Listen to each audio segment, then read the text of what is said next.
கோவை குறிச்சி அருள்மிகு புடவைக்காரி அம்மன் திருக்கோயிலில் திருக்குட நன்னீராட்டு விழா.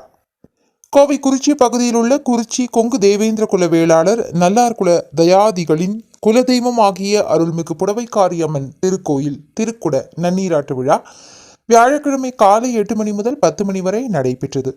கோவை குறிச்சி அருள்மிகு புடவைக்காரி அம்மன் திருக்கோயிலில் ஸ்ரீ செல்வ விநாயகர், ஸ்ரீதேவி, பூதேவி சமேத ஸ்ரீனிவாச பெருமாள் மற்றும் ஸ்ரீ ஆத்மலிங்க சன்னதிகள் அமைய பெற்று திருப்பணிகள் முடிவுற்று திருக்கோயிலில் திருக்குட முழக்கானது வைகாசி மாதம் 10ஆம் நாள் இன்று நடைபெற்றது.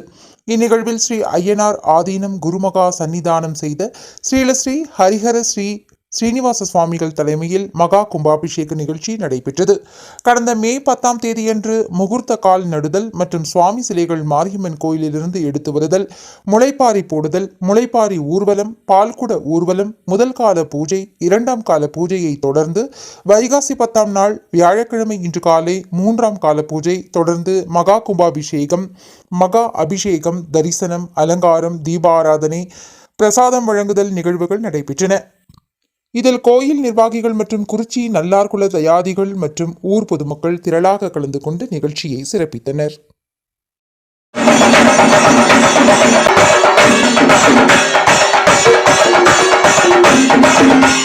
குறிச்சியில் அமைந்துள்ள புடவைக்காரியம்மன் கோயில் கும்பாபிஷேகம் மகா சிறப்பாக ரொம்ப சிறப்பாக நடந்தது.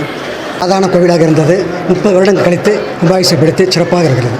குறிச்சியில் அமைந்துள்ள குறிச்சி கொங்கு தேவேந்திர குல வேளாளர் சமூகத்தின் சேர்ந்த அமைந்துள்ள ஸ்ரீ புடவக்காரி அம்மன் நல்லார் குலதெய்வமான குறிச்சி புடவக்காரி அம்மன் மாபெரும் கும்பாபிஷேகம் மிக சீரோடும் சிறப்போடும் நடைபெற்றது.